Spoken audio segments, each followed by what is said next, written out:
دوباره خیر مقدم عرض میکنم خدمت دوستان عزیز. لطف کردین تشریف آوردین.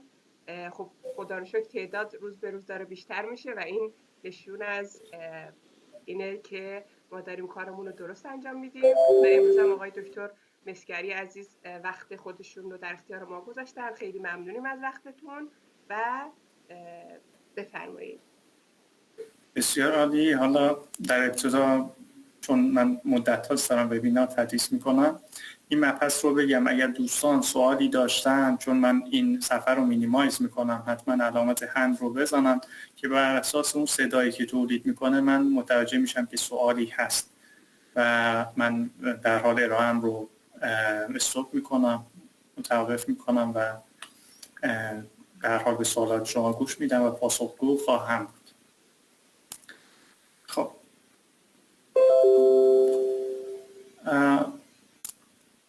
امروز افتخار این رو داشتیم که دوباره در خدمت شما بزرگواران باشیم و بتونیم ارائه‌ای رو تقدیم حضور بکنیم. امیدوارم که مفید واقع بشه و بتونید از اون بهره‌های فراوانی ببرید.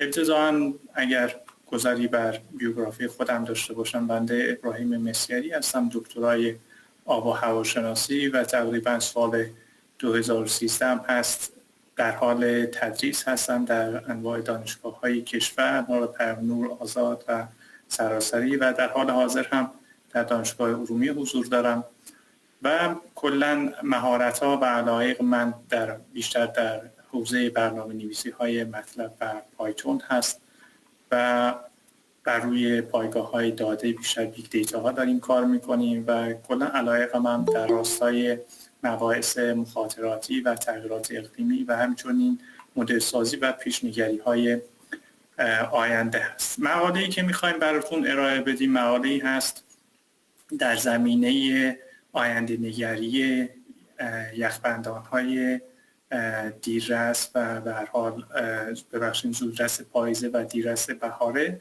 بر روی فلات ایران و این مقاله در ژورنال نشنال هازارد پذیرش شده که ایمپکت بسیار قابل قبولی هم داره و خیلی هم بروز هست. یکی از دلایل انتخاب این مقاله هم به خاطر بروز بودن اون هست. مبحثی که شما در اقلیم شناسی باید به اون اهمیت بدین، خب تأثیرات مباحث اقلیمی بر روی زندگی انسان‌ها و معیشت انسان‌ها هست و در هر عرصه‌ای شما نگاه بکنید، در هر عملی شما می‌بینید که حتما بخشی از مباحث اقلیمی در اون مورد توجه هست. باید برنامه‌ریزان در هر عرصه‌ای به این مبحث اهمیت بدن و بر حسب مبحث آب و هوای منطقه بیان استراتژی‌ها و برنامه‌ریزی‌های راهبردی خودشون رو ارائه بدن. در این مقاله ما اومدیم به هر حال تغییرات یا آینده نگری یا تغییرات آینده یخبندان‌های زودرس پاییزه و دیررس بهاره و همچنین فراست فرکانسی یا همون فرکانسی یخبندان‌ها و دوره یخبندان رو مورد بررسی قرار دادیم که در دوره حال این وضعیت به چه شکلی هست و در دوره‌های آینده این مبحث چه شکلی به خودش میگیره. دوره‌ای که برای آینده انتخاب کردیم 2021 تا 2050 هست. یکی از دلایلی که ما این قسمت رو انتخاب کردیم به خاطر اینه که ما در آب و هواشناسی و مباحث آینده نگری دچار یعنی درگیر عدم قطعیت‌های خیلی فراوانی هستیم و هر چقدر اون سال آینده نگری بالاتر بره مطمئنا عدم قطعیت‌ها بیشتر میشه و خطاها رو به فزونی خواهد گذاشت. فلذا بیشتر تمرکز بنده بیشتر بر روی آینده نزدیک هست تا اینکه بخوام آینده دور رو برآوردی داشته باشم. برای این کار ما از دیتا ست های CMIP6 اومدیم بهره گرفتیم که همونطور که میدونید حدود 50-60 تا مدل رو داریم، ولی ما در این پژوهش از مدل ECRS استفاده کردیم و چندین سناریویی که قابل مشاهده است براتون که SSP 126 هست، SSP 245 هست و SSP 37 و همچنین SSP 585. حالا اصلا دلیل انتخاب این اسم ها چی هست؟ این به خاطر برونداد و درونداد انرژی های خورشیدی به سطح زمین هست و شما هر چقدر این SSB ها این آماره اون بالاتر بره از حالت خوشبینانه به حالت بدبینانه تبدیل میشه. اگر دوستان با مبحث CMIP6 و SSB ها آشنایی ندارن، بنده یه پاورپوینت مجزای دیگه هم آماده کردم که اگر تمایل داشتن بعد از این ارائه تقدیم حضورتون میکنم. دوره پایه ما از سال 1985 تا 2014 هست. همینطور که اینجا میبینید ما نقشه ایران رو داریم و پراکنش ایستگاه هایی که مورد استفاده قرار گرفتن. ما در این پژوهش از 48 تا ایستگاه هواشناسی بهره گرفتیم. همینطور که گفتم از سال 1985 تا 2014 هست. دلیل این انتخاب این هست که شما در اقلیم شناسی با رویدادهای خاصی روبرو هستین. برای اینکه این رویدادها در کل دوره شما لحاظ بشن، باید حتما نرم اقلیمی یا دوره 30 ساله رو برای داده‌های خودتون انتخاب کنید.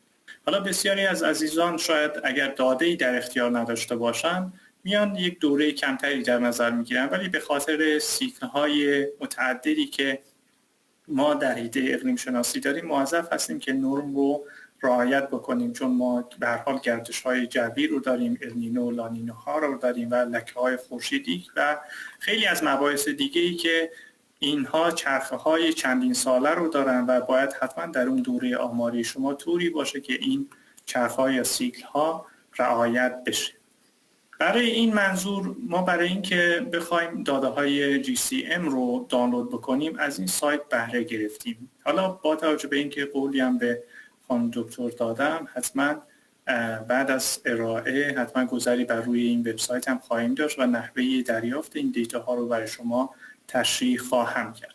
در تصویری که اینجا می‌بینید شما گریدهای اون دیتاست جهانی رو که مربوط به ECRs هست رو می‌بینید که می‌بینید که هر پیکسل چقدر به هم دیگه نزدیک هست و کلا رزولوشن این تقریبا دیتاست یه رزولوشن 1/10 داره، 1/10 درجه داره، تقریبا 1 درجه حدود 100 کیلومتر رو شامل میشه و 1/10 درجه یعنی فاصله بین 10 کیلومتری رو پوشش میده، یعنی 10 کیلومتر از هم دیگه فاصله دارن و برای اینکه ما بتونیم بر روی این داده ها کار بکنیم شما موظف هستید. اگر ببینید پژوهش‌ها بر دو صورته، خیلی از افراد این مشکل رو دارن. اگر شما بخواید به صورت رستری یا پیکسلی کار بکنید، شما موظف هستین هر عمل و تحلیلات آماری رو ریاضیتون رو بر روی تک تک این پیکسل ها انجام بدید و در نهایت خروجی کار شما خروجی کاملا منطبق بر گستره منطقه مورد مطالعه خواهد. اما اگر بخواید مقایسه‌ای داشته باشیم بین داده‌های زمینی خودتون که ما ایستگاه هواشناسی رو مورد توجه قرار دادیم، شما باید بیاین تک به تک این پیکسل ها رو به نسبت به پیکسل اولین ایستگاهتون، بعد دومین ایستگاه، سومین ایستگاه و تا آخر بیاین بررسی بکنید که چه فاصله‌ای رو دارد. در حال مثلا این فاصله‌ای که این پیکسل با این ایستگاه ما داره خیلی کمتره، پس در حالت کلی دیستنس یا فاصله همه پیکسل ها به دست میاد و کمترین فاصله ای که پیکسل مد نظر با ایستگاه مختصاتی شما داره، اون پیکسل به عنوان نماینده اون ایستگاهتون انتخاب میشه و سری زمانی که پشت این بیگ دیتا هست که چند بعدی هستن رو خارج میکنید و به عنوان نماینده ازش استفاده میکنید. حالا ما برای اینکه یک به هر حال این دیتا ست ها هم این رو هم بگم، یک بخش دارن که مربوط به هیستوریکال هستن، یعنی داده های تاریخی رو پوشش میدن و شما باید اول اونها رو استخراج بکنید و ارزیابی بر روی اون داشته باشین، یعنی با ایستگاه های زمینی خودتون. حالا برای این کار ما اومدیم از این شاخص ها بهره گرفتیم که مشاهده میکنید تقریبا ضریب، یعنی میشه گفت ضریب تبیین هست میانگین مربعات خطا هست و به هر حال منظور میانگین مربعات خطا و MAE یا mean absolute error میانگین مطلق خطاها هست. بر اساس این شاخص ها ما اومدیم ارزیابی رو بر روی دیتا ست ابتداً انجام دادیم که ببینیم آیا این دیتا ست ما ارزش این رو داره که ما به عنوان مدل اصلی خودمون از اون بهره بگیریم یا خیر. حالا با توجه به خروجی هایی که این نقشه ها یا این داده ها به ما داد، به غیر از 2 ایستگاه سراب و کوردشت، اکثریت ایستگاه ها قدرت تبیین بسیار بالایی رو داشتند در بین حدود 51 صدم تا 81 صدم و همطور که میدونید آردو هر چقدر به یک نزدیکتر باشه قدرت توجیه و تبیین مدل رو بیشتر به دست میاره و یا نشون میده و مقدار خطاها هم هر چقدر به صفر نزدیکتر باشن خب به طبع دقت اون مدل بالاتر هست. حالا خروجی های این پژوهش ما تقریبا مشابه با یعنی همراستا با خروجی هایی هست که آقایان یو و همکاران و همچنین چن اومدن انجام دادن و تأییدی بر این اهمیت و دقت این مدل ها هست. در این نقشه که به صورت ما تحلیل مکانی داریم، یعنی اومدیم چیکار کردیم؟ تک تک پیکسل ها رو مقدار RMSE، MAE و MSE و حتی خود آردو رو برای اونا در نظر گرفتیم و بعد برای کل کشور اینترپولیشن کردیم که یک دید کلی از سطح کشور رو داشته باشیم. همینطور که میدونی Special Distribution of the MSE یعنی مقدار میانگین مربعات خطا یا مقدار خطا در تصویر A رو شما مشاهده میکنید که هر چقدر ما به سمت رنگ سبز یا طیف سبزی نزدیکتر میشیم مقدار خطاها کاهش پیدا میکنه و هر چقدر به رنگ قرمز نزدیک میشیم مقدار خطاها افزایش پیدا میکنه و در بعدی RMSE هست که در تصویر B ما میبینیم که اغلب گستره ایران مقدار خطای کمی رو نشون دادن و این خیلی کار ما رو راحت تر کرد و در حال یکی از دلایل انتخاب این همین مدل ها هم همین استنادات یا خروجی هایی هست که این آماره ها به ما دادن. و در بخش بعدی تصویر MAE رو میبینیم و در نهایت در در تصویر C آردو رو میبینیم که قدرت تبیین مدل رو مشاهده میکنیم که چقدر این مدل بر روی منطقه ایران چقدر قدرت تبیینی داره و میتونه خیلی دقیق عمل بکنه، ولی در این دوتا نقاط حالا شاید به خاطر ارتفاعات باشه یا هر چی میزان خطا در این مدل زیاد هست. همونطور که میدونی سال‌ها است که ما بیگ دیتا ها رو در اختیار داریم و خیلی از در حال پژوهشگران دارن بر روی این بیگ دیتا ها کار میکنن و رزولوشن اونا رو دارن کم و کمتر میکنن تا دقت این مدل سازی ها بره بالاتر. بر فرض مثال شاید پیکسلی که شما مورد بررسی قرار میدین بر روی دریاچه و جنگل و یک دشتی باشه و این پیکسل نمیتونه معرف خوبی یا نماینده خوبی برای اون منطقه باشه یا برای اون ایستگاه. به همین خاطر بعضا میبینیم که برای بعضی از مختصات ها ما خطاهای خیلی زیادی رو بر روی منطقه داریم. حالا توزیع فضایی یخبندان های زودرس رو در تصویر A میبینید که برای دوره پایه ما هست که 1985 تا 2014 میبینید که اینجا هر چقدر early frost یا یخبندان های زودرس، اگر من یکم زوم بکنم که بهتر مشخص بشه، میبینیم که سریعتر شروع میشن بر روی شمال غرب کشور و همچنین شمال شرق کشور. این قسمت ها دو دلیل خیلی مهم داره که یخبندان ها سریعتر از سایر نقاط شروع میشن. یک به خاطر جریان ورودی جریانات فشار هست که از سمت سیبری به سمت داخل ایران کشیده میشن و دوم به خاطر ارتفاعات زیادی هست که در این منطقه وجود داره. همونطور که میدونید هر چقدر ارتفاعات بالاتر بره خب به هر حال دمای هوا کاهش پیدا میکنه و مقدار یخبندان به هر حال تشدید خواهد شد. قسمت دوم تقریبا یخبندان های دیررس هست. همطور که میبینید دوباره سمت شمال غرب ایران یخبندان های دیررس رو میان پوشش میدن، یعنی اینکه زودتر یخبندان ها شروع میشه و دیرتر هم تموم میشن. یعنی ما از اصلا یک تعریفی اگر داشته باشم بر روی یخبندان، ما طبق تعریف سازمان هواشناسی اگر دما به 0 و زیر 0 برسه ما اون روز رو در حال به عنوان یخبندان در نظر میگیریم. حالا طول دوره هم فاصله اولین یخبندان تا آخرین یخبندان رو پوشش میده و فراوانی هم تعداد وقوع همون یخبندان ها هست.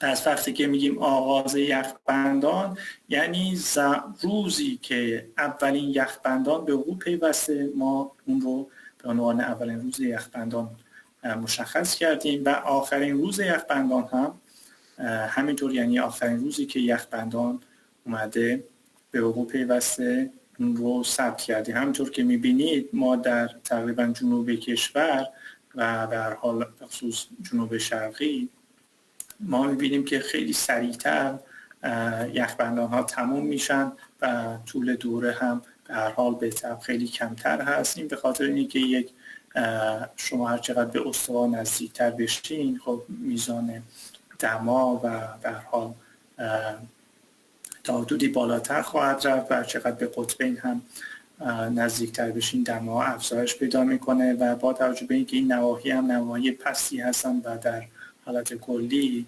ارتفاعات خاصی رو پوشش نمیدن و در دامنه های البرز و زاگرس ما یخبندان رو بیشتر میبینیم به خاطر وجود ارتفاعات و خود جریان های یا الگوهای فشار هست. بعد قسمت بعدی طول دوره یخبندان هست. در تصویر C میبینید که این قسمت خیلی داره طول دوره یخبندانی بیشتری رو تجربه میکنه و دوباره شمال شرق کشور تا حدودی و میزان یعنی ایران مرکزی هم تقریبا به نسبت این دو بخش کمتر هست و هر چقدر به جنوب شرق ایران میریم این دوره کوتاه‌تر و کوتاه‌تر خواهد شد.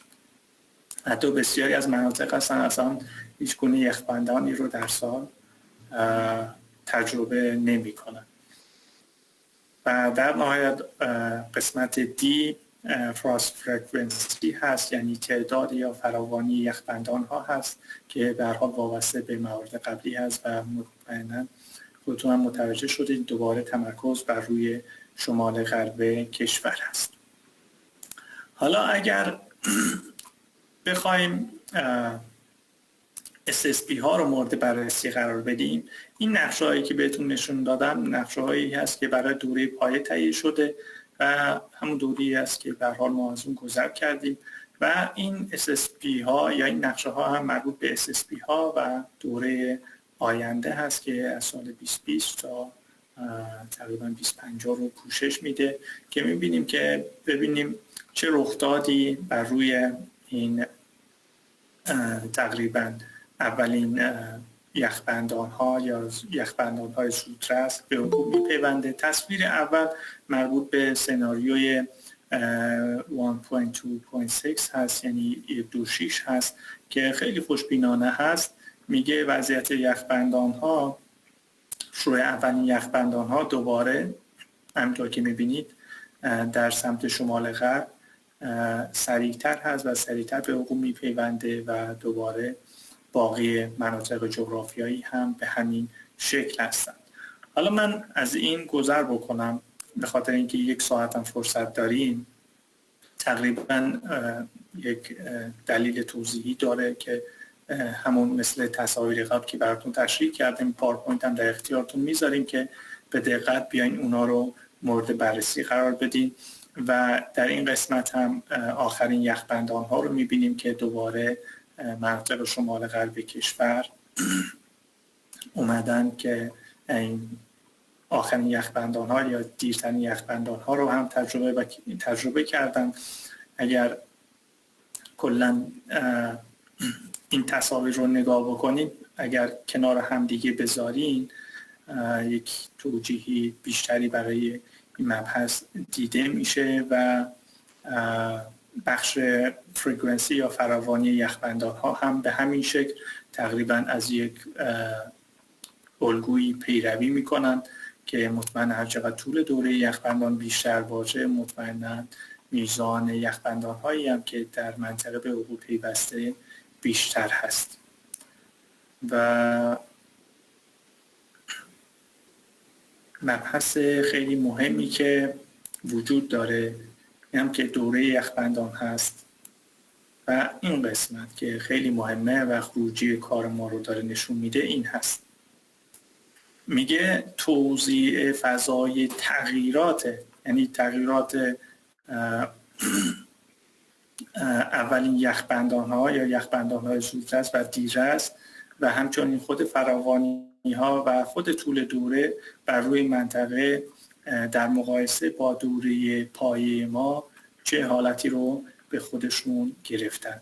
همینطور که میبینید در قسمت اول که یخبندان های زودرس هست، ما اینجا میبینیم که در شمال غرب کشور تقریبا مقدار این تغییرات کمتر هست و هر چقدر به مناطق مرکزی نزدیک میشیم این تغییرات بیشتر هست و این به خاطر اینه که مناطقی که به هر حال سرد هستند تغییرات کمتری رو نشون دادن در خروجی ها و مناطقی که تقریبا از آب هوای گرمتری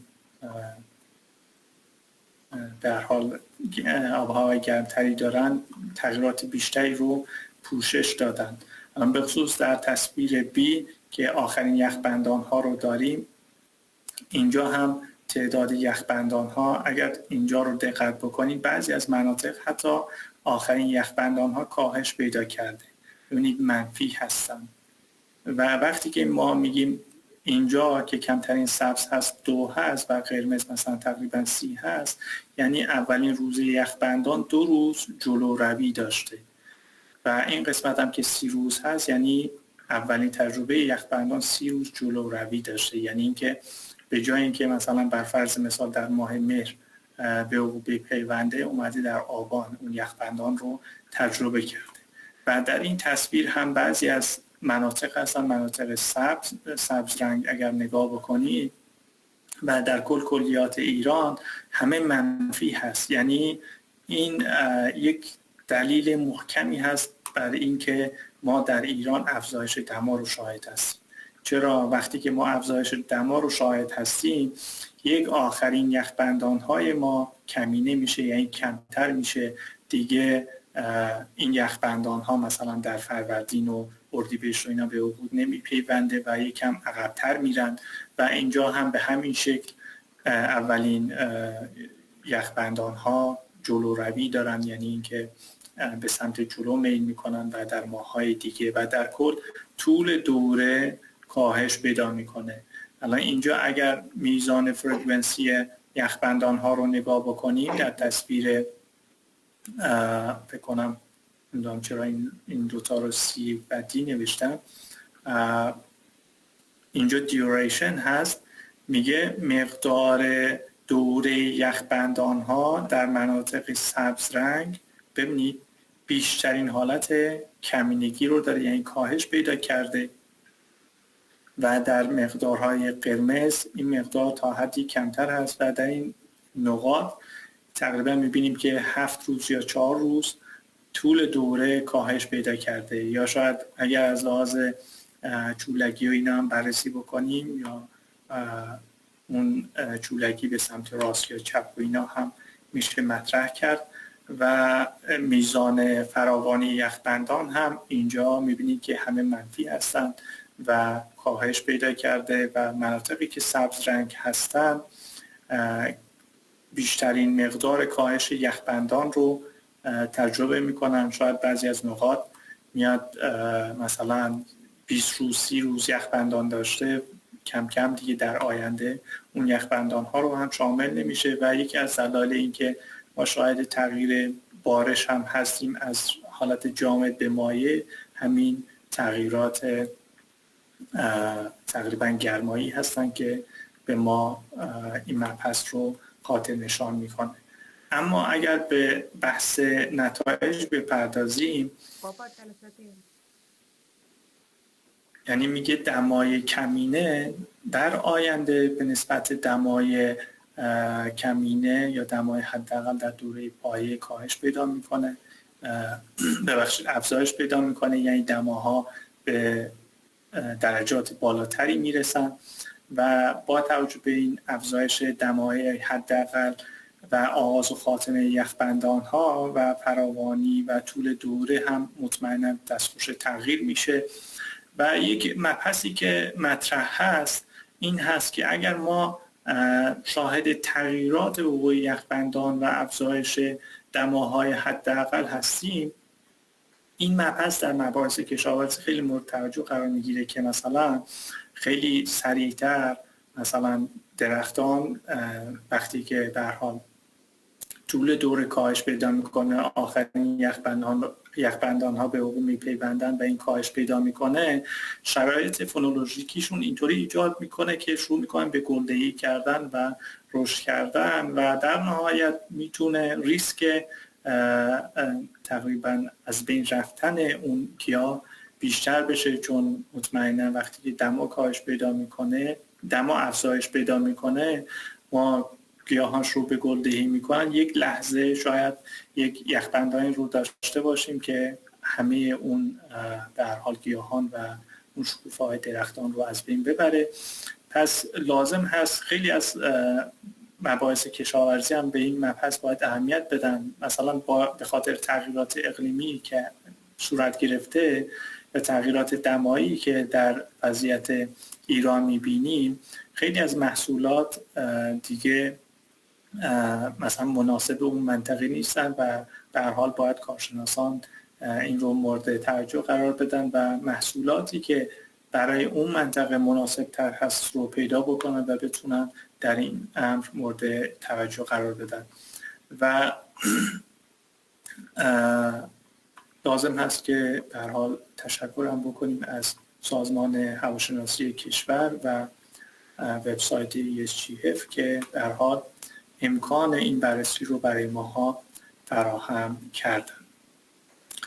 حالا نمیدونم چقدر وقت دارم خانم دکتر که نیازی هست من گذری داشته باشم بر روی خود سناریوها SSP ها و با اینکه به وبسایت بپردازیم چطوری داده ها رو دانلود بکنیم. خسته نباشید، فوق‌العاده بود آقای دکتر، مرسی. به نظر من اگر که حالا باشه یک کوتاه برامون توضیح بدین دیگه، هم اسلایدر رو هم وبسایت رو. بسیار عالی. پس من بدون اسلام وقت شروع بکنم.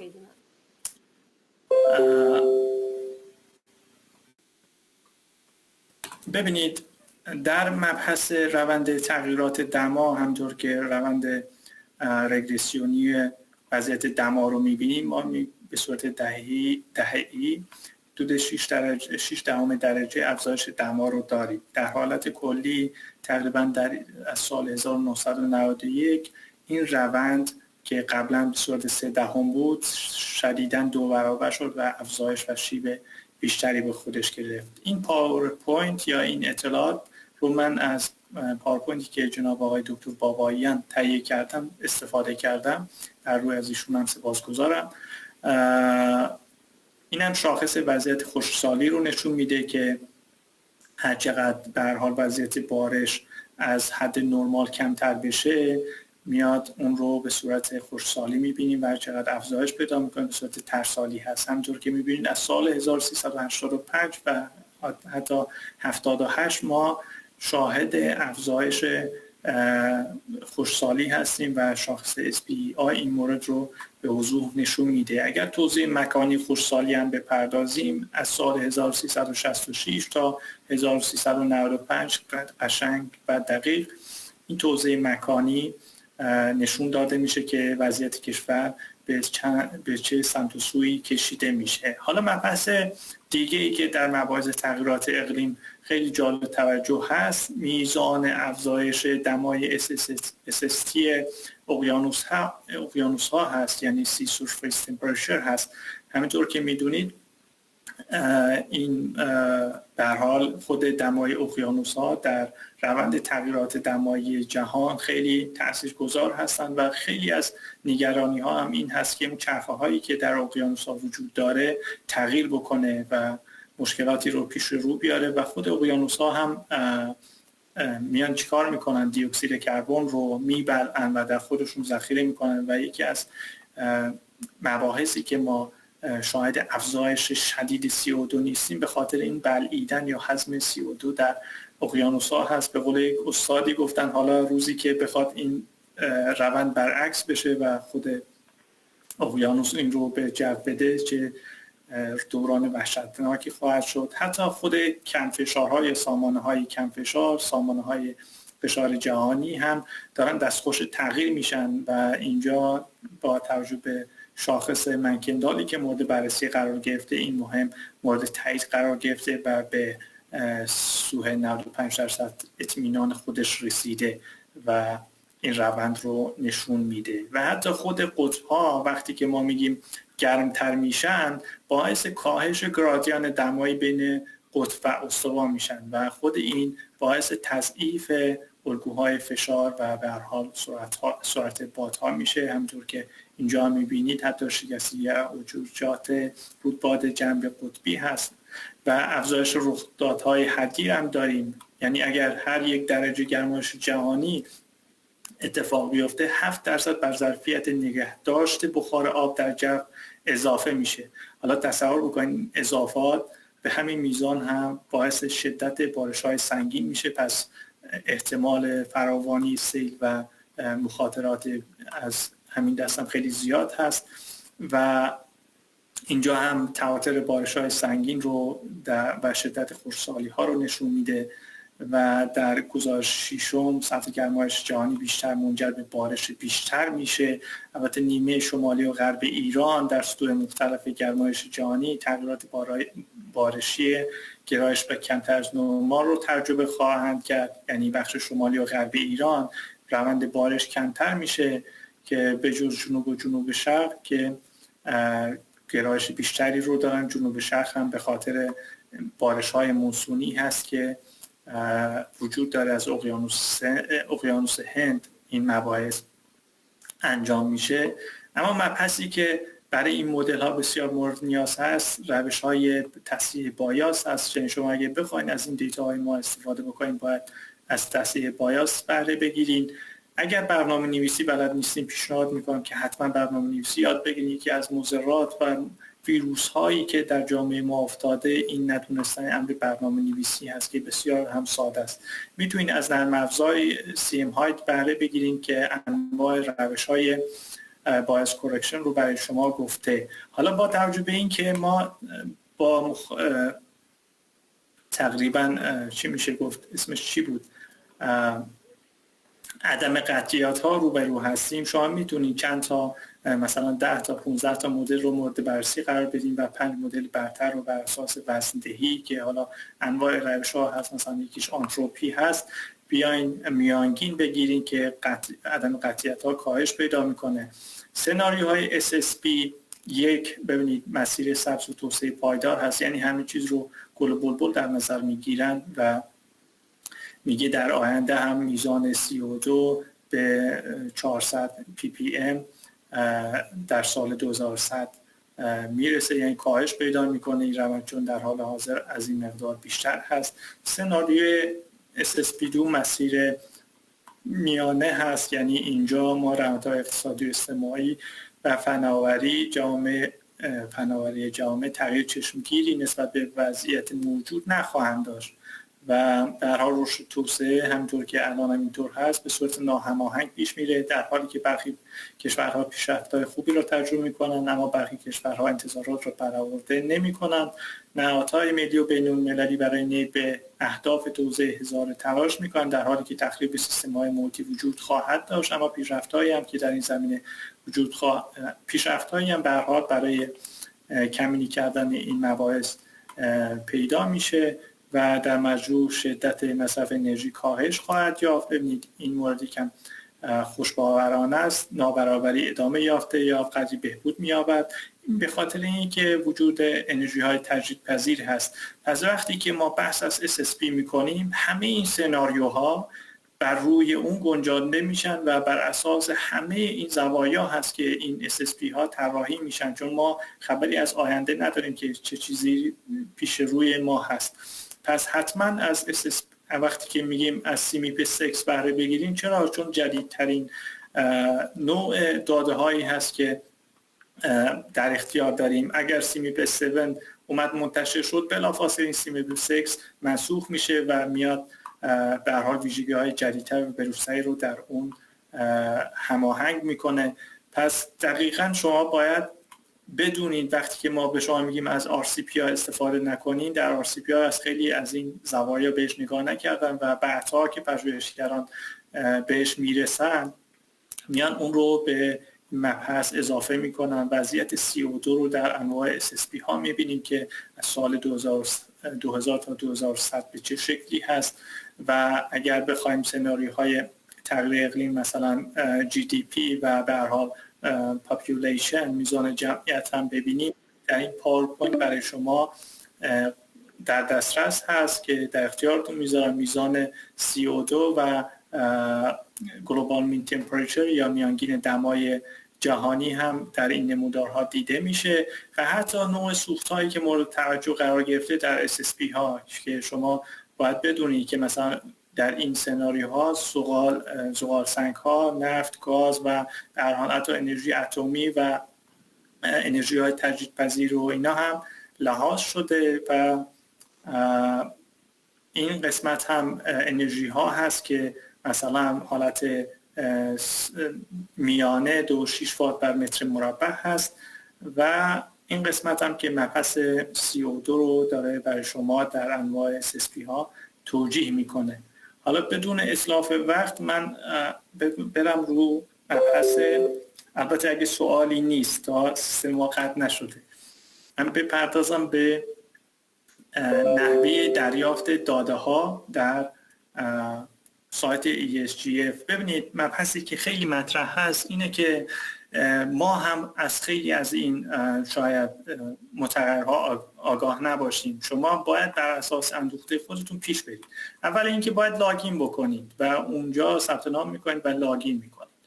اینجا ما اگر دونه بدونه باز بکنیم، چون از سیمیپ 6 استفاده کردیم کلا اومده MIP سیمیپ 6 هست. اکتیویتی اینجا انواع مختلفی رو داریم که این قسمت مربوط به سیمیپ ها هست. شما میتونید این رو فعال بکنید و فیلتر بزنید. ولی من میخوام یک مبحث دیگه رو بهتون بگم. مثلا سورس آیدی انواع مدل های موجود هست و این هم قسمت هم سازمان هایی که دارن این داده ها رو منتشر میکنن رو به شما گفته. بعد خود سورس تایپ میگه ساختار داده ها به چه شکلی هست. ما در داده های رستری، داده های جهانی دو نوع داده داریم. داده ای که مربوط به فقط SST هست، یعنی دمای سطح آب اقیانوس ها هست. یکی مربوط به دمای اتمسفری هست و یا مربوط به خشکی ها. بعضی هم هستن ترکیبی از این دوتا هستن. یعنی اینجا من اگر AGCM رو نگاه بکنم، این قسمت یعنی Atmospheric GCM Global Circulation Model. اینجا میگه AO، A یعنی اتمسفر، O یعنی Ocean GCM و به هر حال باقی هم به همین شکل. اینجا CHEM هست که داده های شیمی هستن، یعنی ترکیبات فکر کنم جو رو پوشش میده و اینجا هم مربوط به لند هست و یعنی سطح زمینه و اینم دقیقا فقط میگه OGCM، یعنی فقط داده های اوشن رو پوشش میده. حالا من میام چیکار میکنم؟ میگم اینجا اگر نگاه بکنم، ببخشید بذاریم بیام پایین تر، واریانت ها اینجا هم بهتون بگم اینا مخزن‌هایی هست که داده ها در اون گردآوری شدن و شما یکی از هر مدلی که میگیرین بهتره که از یک مخزن یا واریانت گرفته بشه و قسمت تیبل آیدی که دوباره اومده توضیحاتی داده. حالا ما بر فرض مثال میگیم نمیدونیم اینا چی هست. میام قسمت فریکونسی ابتداً میگم من داده های روزانه رو میخوام، ببینید دی، یا میتونید ماهانه یا خود سالانه رو بیاین به دست بیاریم. من میگم داده های روزانه رو میخوام، انتخاب میکنم، اینجا سرچ رو میزنم. امیدوارم که اینترنتمون جواب بده. خب وقتی که سرچ رو زدم ببینید خیلی از داده ها حذف میشن از این پایگاه داده. بعد میام چیکار میکنم؟ میگم وریبل من بر فرض مثال، من میام بر فرض مثال بارش رو انتخاب میکنم. حالا میام پی آر رو انتخاب میکنم، دوباره میام سرچ رو میزنم. پس نوع متغیرتون رو انتخاب میکنید و سرچ رو میزنید. این باعث میشه که این دیتا ستی که شما در داخلش هستین صفر میشه، یعنی محدود و محدودتر میشه، فیلتر میشه. ببینید خیلی از وریبل ها رو ما حذف کردیم. خب بعد مثلا حالا از اول بیام نگاه بکنم، اینجا میگم من سیمیپ ها رو میخوام. خب سرچ رو میزنم،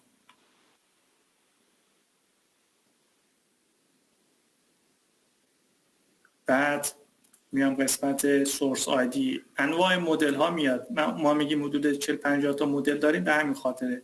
حالا من اومدم از این ارسا استفاده کردم. شما میتونید از انواع مدل هایی که مناسب کارتون هست بهره بگیرید. خیلی از دوستان سوال میپرسن، میگن که کدوم بهتره. من نمیگم هیچ کدوم بهتر از اون یکی ها هستن. شما باید مطالعات رو نگاه بکنید، بررسی بکنید برای اون منطقه مورد مطالعه شما کدوم مدل جواب داده.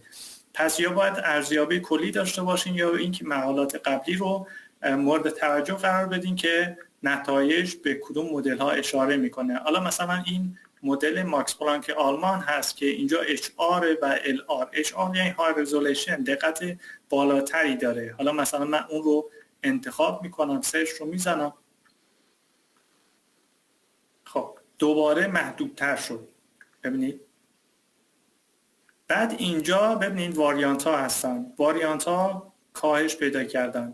حالا من فکر کنم نباید این رو سیمیپ رو انتخاب کردم. حالا اینجا میگم بیا از واریانت اروان استفاده کن که بیشترین ببینید تعداد رو داره. میام سرچ رو میزنم،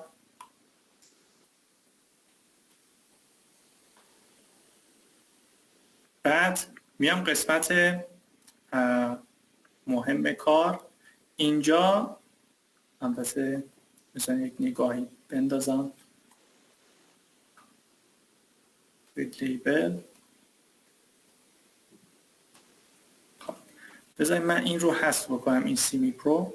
اینجا این علامت زرد رو میزنم، بذارید باقی داده ها هم بیاد. خب اینجا میایم قسمت این قسمت. ببینید در قسمت اکسپریمنت آیدی شما SSD ها رو اینجا دارین. شما میتونید هر کدوم رو که دوست داشتین انتخاب بکنید. خب یا اینکه دوره پای هیستوریکال هست، اینجا هست. حالا من میگم من هیستوریکال رو میخوام، این رو سرچ میزنم. ببینید داده های هیستوریکال من فقط یه دونه مون برای اون مدلی که خواستم استفاده بکنم. بعد میاین قسمت لیست فایل. اینجا میاین قسمت بهتون گفته مثلا 1850 تا 1854. حالا دوره آماریتون شو اول فایل رو بزنین، میگید مثلا من میخوام 1985 رو مورد 95 رو مورد محاسبه قرار بدم. میان میگین مثلا از 1985 این شروع شده، مثلا این رو خواستین دیگه تا آخرین سال 2014 هست. داده موجود داره CMIP6 به همین شکله. میان HTTP دانلود رو میزنید و اینجا بهتون لینک دانلود رو میده.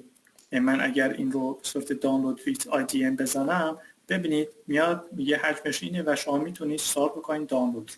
پس همه این دوره رو باید دانلود بکنید، بعد با زبان برنامه‌نویسی یا هر نرم افزاری که استفاده میکنید اونا رو ادغام میکنید و در نهایت میاین طبق اون به هر حال روشی که بهتون گفتم برای نزدیکترین یافته و اینا اونا رو استخراج میکنید.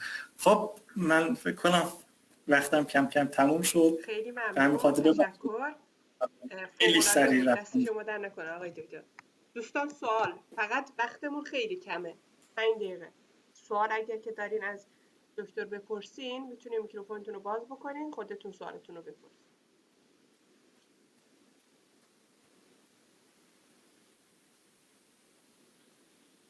انقدر که کامل بوده رأیتون آقای دکتر، سوال ندارم.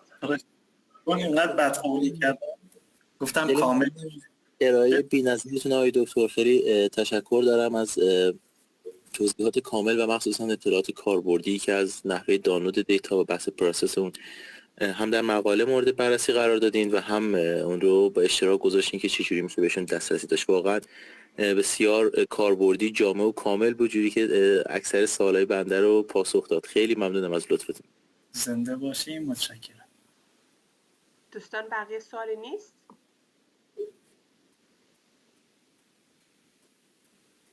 خب فکر کنم دیگه سوال نداریم. تشکر ویژه از شما آقای دکتر، خیلی لطف کردین. دوستان آقای دکتر کلاس های آموزشی هم دارن، اگر که دوست داشتید میتونید بهشون ایمیل بدید و یا تو اینستا فالوشون بکنید تا از کلاساشون، نحوه شرکت در کلاساشون هم آشنا بشین. خیلی ممنون. بسیار شب روی لازم که البته مجددا ازتون عذرخواهی کنم. به همین خاطر خواستم یک وبیناری که به جای اینکه 5 جلسه رو صرف کنیم وقت عزیزان رو بگیریم در یک جلسه ارائه کردم و هدف منم در تدریس یا ارائه ها اینه که بیشتر جزئیات رو، یعنی اون مباحث کلیدی رو بگم که دوستان بتونن یاد بگیرن و وقتشون گرفته نشه. به هر روی آرزوی دارم براتون. خیلی ممنون. زنده شب همگی بخیر بچه‌ها. فعلا خدا نگهدار تا ان شاءالله هفته بعدی.